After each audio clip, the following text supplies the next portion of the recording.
हमने तो इनको डिजिटल पेमेंट करना सिखा दिया, आपने? ये सेल्फी लेते हैं, ये हमारे जमाने का है।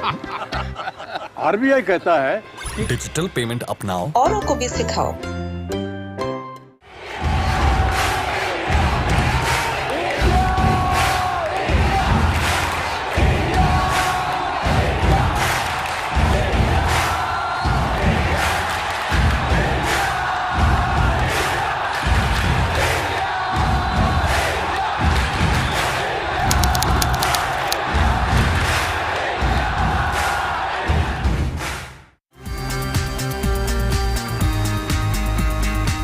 Our guest today on this special episode of The Journey. ये जो बेस माननीय प्रधानमंत्री बना रहे हैं, you are born to make a difference. Your program says it's a journey. It's the startup India. Do not go abroad. 10 more years. 75 years into India's vibrant democracy.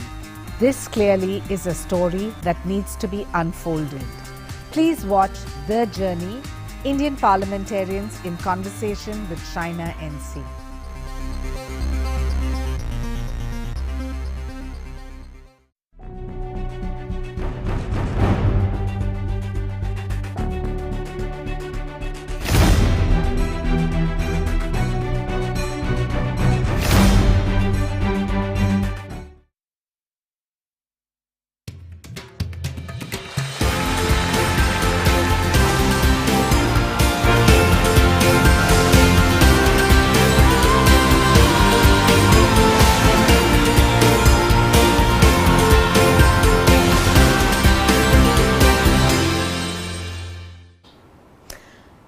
Hello and welcome. We are back with our spotlight on G20. It's a news-packed show today with Civil 20 India Inception Conference getting underway in Nagpur.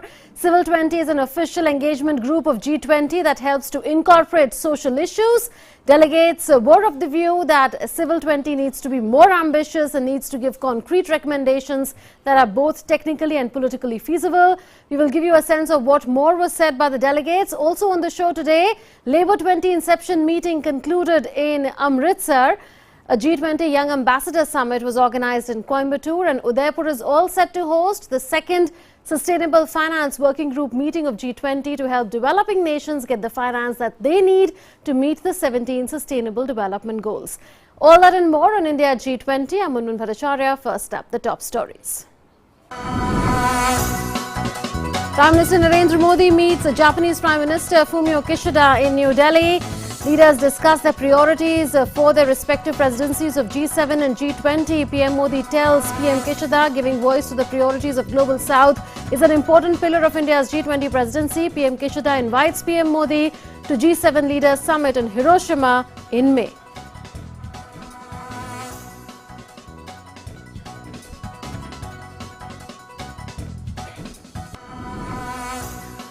Union Health Minister Mansukh Mandviya addresses global conference on digital health on the theme taking universal health coverage to the last citizen. Says since digital solutions can revolutionize healthcare delivery systems, India aims to launch a global initiative on digital health to converge global efforts for digital health and scale up digital solutions with the help of cutting-edge technologies.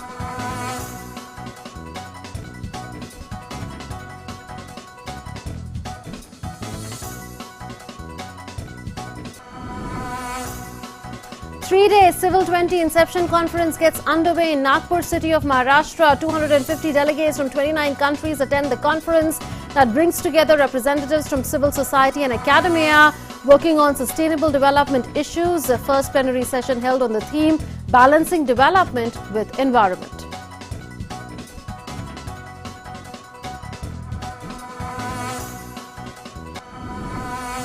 Two-day Labour 20 Inception meeting concludes in Amritsar. Discussions take place on key sustainable livelihood and employment subjects such as universalization of social security, international migration of labour, skill training and skill upgradation under India's G20 presidency.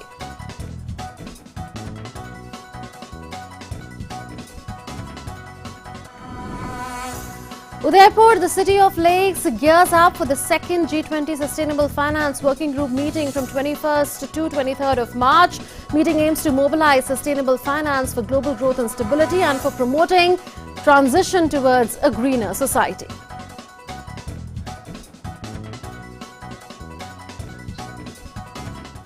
Japanese Prime Minister Fumio Kishida held talks with Prime Minister Narendra Modi at Hyderabad House in New Delhi today, and both sides discussed bilateral and regional issues of mutual interest. They discussed the priorities for the respective presidencies of the G7 and G20 as well.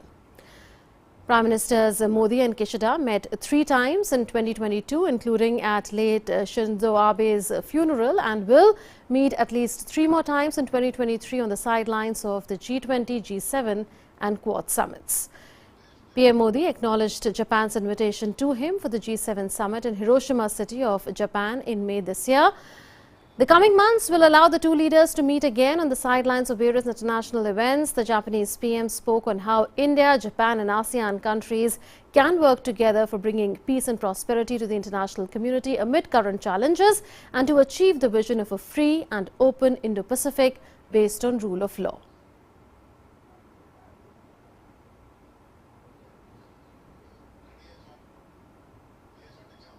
आज की हमारी मुलाकात एक और कारण से भी विशेष है। इस साल भारत G20 की अध्यक्षता कर रहा है और जापान G7 की, और इसलिए अपनी अपनी प्राथमिकताओं और हितों पर साथ मिलकर काम करने का यह उत्तम अवसर है। आज मैंने प्रधानमंत्री किशिदा को भारत की G20 अध्यक्षता की प्राथमिकताओं के बारे में विस्तार से बताया। हमारी G20 अध्यक्षता का एक महत्वपूर्ण स्तंभ ग्लोबल साउथ की प्राथमिकताओं को आवाज देना है। वसुधैव कुटुंबकम को मानने वाली संस्कृति सभी को साथ लेकर चलने में विश्वास रखती है। आज प्रधानमंत्री किशिदा ने मुझे मई महीने में हिरोशिमा से मैं होने वाली G7 लीडर समिट के लिए निमंत्रण दिया। इसके कुछ महीनों बाद सितंबर में G20 लीडर समिट के लिए मुझे प्रधानमंत्री किशिदा का फिर से भारत में स्वागत करने का अवसर मिलेगा। This year, as Japan hosts the G7 presidency and India hosts the G20 presidency, my hope is that through working together with ASEAN and other many countries, we will bring about peace and prosperity to the international community which faces a time of challenges. The vision for achieving this is FOIP, a free and open Indo-Pacific based on the rule of law. The first plenary session of Civil 20 India 2023 Inception Conference was held in Nagpur today on the theme Balancing Development with Environment. The session covered several working groups of Civil 20 India such as Integrated Holistic Health, Mind, Body and Environment, Sustainable and Resilient Communities, Climate, Environment and Net Zero Targets, Lifestyle for Environment or Life and Revival of Rivers and Water Management. Satyanand Mishra, former Chief Information Commissioner, chaired the plenary session and said that a common theme that runs across all the subjects of the working groups was that human beings were interdependent on their surroundings and nature. The invited speakers were Dr. Andy Carmone, Director of Clinton Health Access Initiatives, Dr. Merle de Creux, who is the Professor with Environmental Tech in TU Delft. There was Jadav Payang, he's an environmentalist, and Indra Khurana, Commissioner with the Communication in World Commission on Drought and Flood. So international delegates had gathered for the Civil 20 plenary session. Addressing the inaugural ceremony of Civil 20 India, its chair Mata Amritanand Mai alluded to the extraordinary challenges being faced by humanity currently. She said there are numerous challenges on subtler levels as well, which we may be unable to perceive or understand. She called for wisdom to recognize the problem and the mental attitude and intelligence to correct it. She said the urgent need of the hour is good leaders with a holistic vision, not those who speak the language of war, but those who spread the message of peace. She asserted that the presidency of G20 nations is a unique opportunity to model the truth of the world as one family before the world, and hoped for change in the world's outlook under the leadership of PM Modi. C20 India Sherpa Ambassador Vijay Nambiar, former Indian ambassador, spoke to DD India correspondent Shyama Mishra in Nagpur, and he mentioned that the world faces three major challenges, which are climate change, rapid technological advancement impacting the way of living, and erosion of multilateralism. He also stressed that through Civil 20, there will be positive discussion that can be used as a template for future meetings and for finding solutions. Take a listen. The first day of C20 Inception Conference is already done, and we have Ambassador Vijay Nambiar, who is the Sherpa of C20 with us. Sir, welcome to DD India. We did hear all the dignitaries, speaking about various issues that has to be highlighted of all the world's people. What, in your mind, are the present challenges, the major challenges that the world faces today? Well, I think the challenges that the world faces are huge. One is the basic challenge, which is existential, of climate change. Then there is the questions of debt, food, fertilizer, fuel, which is also a challenge which particularly affects the developing countries. But now it is, in fact, it's affecting all countries. And third, of course, is the main challenge of the polarization among the nations, particularly covering the most powerful nations, and how that is going to affect the future of multilateralism. These are basically the three challenges. But then, of course, if you go into detail, you go into the challenges which the C20 makes it its agenda. That is, the challenges of the questions of gender inequality, disabilities, the questions of resilience, building civic space. These are the kind of challenges, holistic health. These are the specific challenges which the C20 will be discussing in the course of the next 2 days in terms of the working group analyses. So since this is an Inception conference, how will this help setting the tone for further meetings to come? And also we heard Vinay Sahasrabuddhe telling that Indian society is primarily the one of autonomous society, where individuals and the societies have been coming in, at forth for doing the good for the society. How will India show the way to the world? Well, society in general, I think Indian society is, in a sense, has been working on traditional lines in terms of what are the role of society, has always been autonomous and has been transcending government. It is not that something that is in conflict or competition with government. It works in order to show the mirror to government of the various problems, and at the same time show the various possibilities, initiatives, innovations which society has already worked out or which intends to work out. Indian society has always worked in a sense beyond government. I think it has always had an autonomous role which it's played.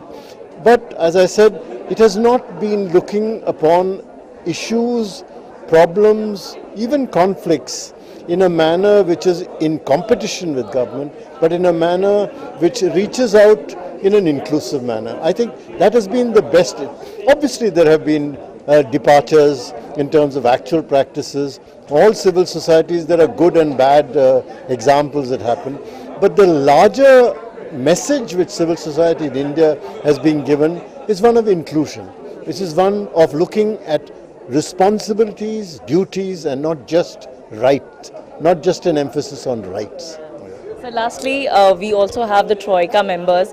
How will this particular meeting or the deliberations benefit from a previous presidency also and the following one? The interesting thing about C20 India, as it has in a sense followed very strongly on what our Prime Minister said when India assumed the presidency of G20, that is, there has to be a Jan Bhagidari. And it is that Jan Bhagidari which is most, in a sense, well illustrated in the activities of C20. The Prime Minister has also said that India's presidency of the C20 offers an opportunity for India to, in a sense, showcase some of the achievements which we have done, not just in soft terms, but also in terms of infrastructure, what the last few years has meant in terms of how we have, in a sense, in a sense, flourished, brought out the best, as it were, in what civil society and public society can provide, what the government can provide in terms of provision of national public goods, and also building out towards global public goods. And I think that has helped to find direction and build direction in terms of civil society's activities. Now, our civil society's activities, in terms of the themes we have used, it is both the, let's say, on the one hand,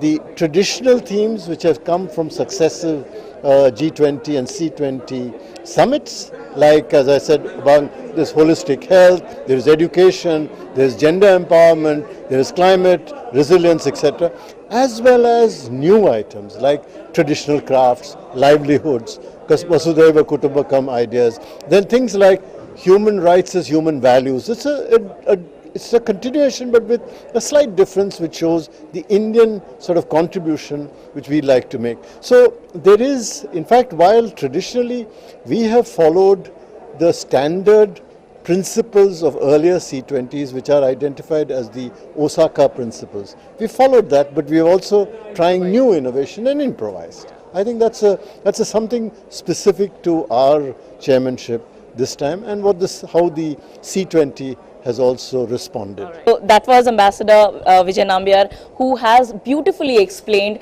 how this Civil 20 would be working, and going ahead, the working or the discussions over here at the Inception Conference can be used as template, as standard for future meetings to come. With camera person Vishnu Gotafode, this is Shama Mishra for ED India, Nagpur, Maharashtra.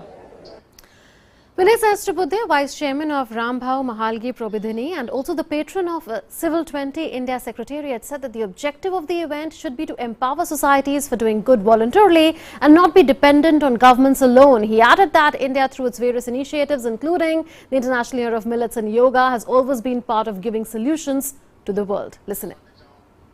The two-day Civil 20 or the C20 is currently on at Nagpur in Maharashtra, and we have Vinay Sahasrabudhe, the Vice Chairman of Rambhau Malgi Prabodhini and patron of Civil 20. Sir, thank you for joining DD India. C20, as we all know, that the civil society organizations are coming together and they're working for, the concerning problems and for highlighting the problems and issues of people. Here, there's a diverse lot of speakers. What do you have to say about this particular Civil 20? See, basically, India has always been a part of the solutions and not part of the problems globally. Civil society, which also underscores the autonomy of the society, that we will not remain entirely on the government. People themselves also can do a lot many things. That has been the fundamental thinking in India, and therefore this would be the message of this C20, wherein participation from all the G20 countries is happening, and then whatever has happened earlier is there at the background, and for the future in the context of India being the president of C20. When we are talking about vibrant set of deliberations, we also have a lot of speakers in various sessions who are belonging to the spiritual background. So that said, spiritual background, it doesn't itself mean that they are only into that. They are also doing a lot for the society. And as you've already mentioned, that India is a part of the solution giver. How over here these bodies, institutions can come together and show the way to the world for solutions? Well, that is how, I mean, for example, let's take the International Year of the Millet. That is India's solution for every kind of food-related issues, right from hunger to food crisis to crisis faced by several of our farmer community, for that matter.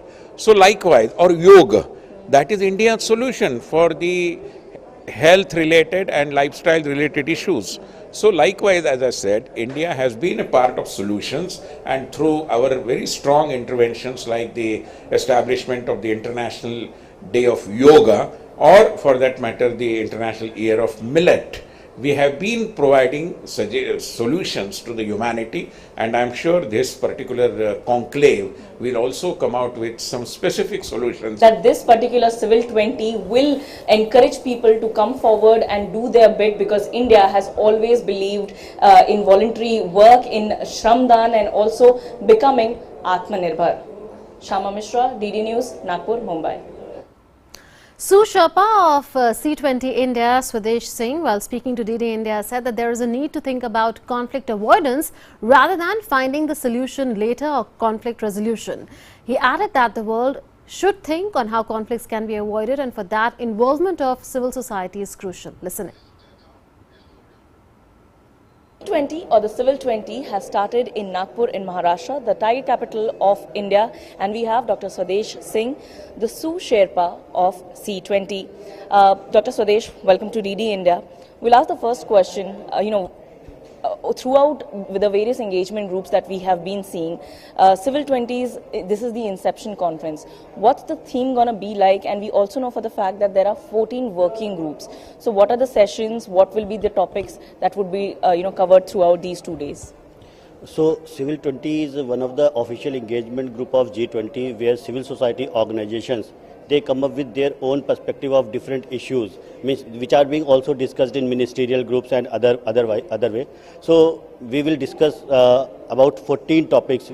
We have our 14 priority areas ranging from health, human rights, sustainable development, gender, and to give an Indian perspective to that, we have also taken the issue of Seva and Vasudhaiva Kutumbakam. We also know that when we are talking about civil society organizations, so they are not bound by the legal or the political way of working. They work on their own. Even sometimes NGOs working is also seen as the civil societies working. So over here, when we are gathering the entire world together for civil societies organizations and the work that they are doing, what could be the major concerns, the primary concerns that y'all would be putting up on the platform? Civil society talks about non-state, non-business perspective of each and every issue, whether it's human rights or sustainable development or education or health. So civil society organization, while moving around different areas, means moving in villages, tier 3 cities, tier 2 cities, having academic discussions, they are everywhere. So they come up with their own perspective that this is our non-state, non-business perspective of any issue, and the G20 leaders should listen to them. So the speakers in this Civil 20, it's like a diverse lot. Amma, she is the chair of the C20. So a lot of, a big section of society comes along with Amma, and at the same time, Civil 20's works would also be highlighted. So what would you say about this diverse lot? Yes, actually, India in itself is a based on idea of autonomous society. India is a society-centric idea. So no better place could be there to discuss civil society, a place like India. Since thousands of years, India remained and flourished and thrived because of its strength of society. So when we talk about civil society, we will definitely going to take Indian perspective, and like spiritual leaders, civil society organization, it's not just about philanthropy or advocacy. So it's more than that. This is what we are going to tell the world, that we are coming up with the idea of civil society 2.0. Like take the idea of civil conflict resolution. But we are talking about conflict avoidance, that if there would be no conflict, then you are not going to just resolve it. So we want to discuss idea of conflict avoidance, we want to discuss idea of Seva, we want to discuss idea of Vasudhaiva Kutumbakam. That was Dr. Swadesh, who was explaining about the various working groups, how will they be working throughout various sessions that will be conducted on the day 2 and on day 1 and day 2 of Civil 20, and also the foreign delegates will have a unique taste of India's culture and cuisine. With camera person Vishnu Gotafore, this is Shama Mishra for DD India, Nagpur, Maharashtra. Union Health Minister Dr. Mansukh Mandavia addressed the global conference on digital health under India's G20 presidency, organized by WHO Southeast Asia region in collaboration with the Ministry of Health and Family Welfare and the Government of India. The conference was on the theme taking universal health coverage to the last citizen. During the conference, Mandavia said since Digital solutions hold the capacity to revolutionize healthcare delivery systems. India aims to launch a global initiative on digital health as an institutional framework, and the framework will aim to converge global efforts for digital health and scale up digital solutions with the use of cutting-edge technologies. He called for moving from silos to systems with collaboration of all countries for enhanced coverage and quality of healthcare services. He added India made CoWIN, E-Sanjeevani and Arogya Setu available as digital public goods, exemplifying its commitment to global health and our role in driving equitable access to critical health solutions. Reiterating India's commitment towards universal health coverage, the minister cited digital interventions that have become the foundations of many crucial health programs such as reproductive child health care, Nikshay, tuberculosis control program, integrated disease surveillance system, hospital information system, among many others. He emphasized that implementation of digital technology has forever changed the dynamics of healthcare delivery, citing the examples of E-Sanjeevani, a telecommunication platform which has crossed 100 million teleconsultations. He also mentioned the vaccine management drive achieving the administration of more than 2.2 billion doses.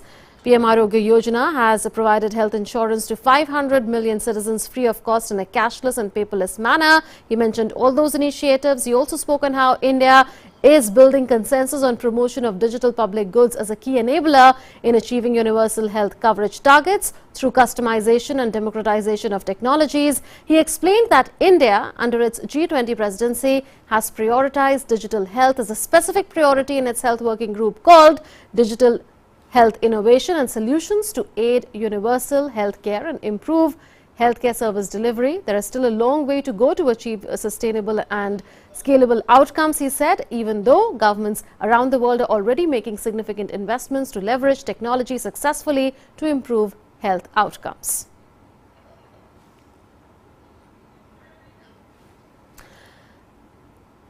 Right, so that was what transpired at the conference which was addressed by Union Health Minister Mansukh Mandviya.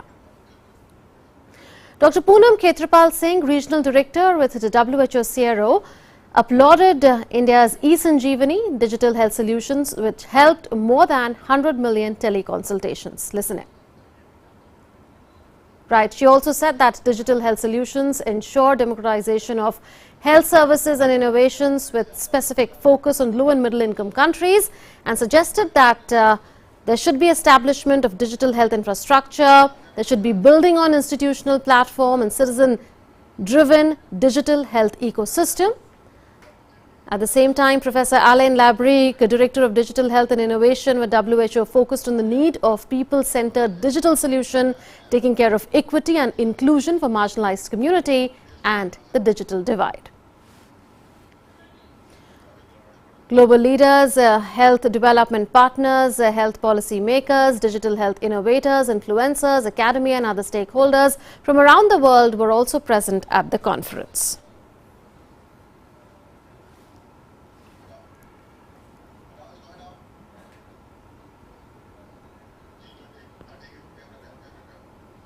The Sri Krishna College of Engineering and Technology in Coimbatore city of southern Indian state of Tamil Nadu organized the G20 Young Ambassador Summit 2023 today on the theme Fueling the Future of Global Youth. The Governor of Tamil Nadu, R.N. Ravi, was the chief guest. He highlighted the need for a holistic approach to meet the diverse needs and aspirations of the youth. Two-day Labour 20 inception meeting concluded in Amritsar today. The meeting discussed key sustainable livelihood and employment subjects such as universalization of social security, international migration of labour, skill training and skill upgradation under India's G20 presidency.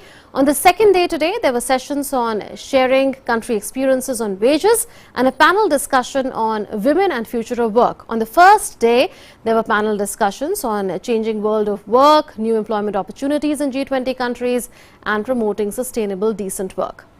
Earlier on day one, Bhupendra Yadav, Union Minister of Labour and Employment, addressed the delegates virtually at the Labour 20 inception meeting. G20 under the aegis of G20 choose very concrete and relevant themes such as universal social security, probability of social security fund, increasing women's participation in labour force and future of work. I am sure that all the trade unions across G20 countries will come out with actionable outcomes. Over the years, the G20 and F20 meeting have attempted to address the issue of labor market challenges through a variety of policy initiatives that have been widely agreed upon. We need to collectively ensure that our workers were equipped with the skills and knowledge necessary to thrive in this dynamic environment. Universal social security and its portability across the world is an important issue that we must focus on. And with that, we come to the close of this edition of India at G20. Thanks for watching.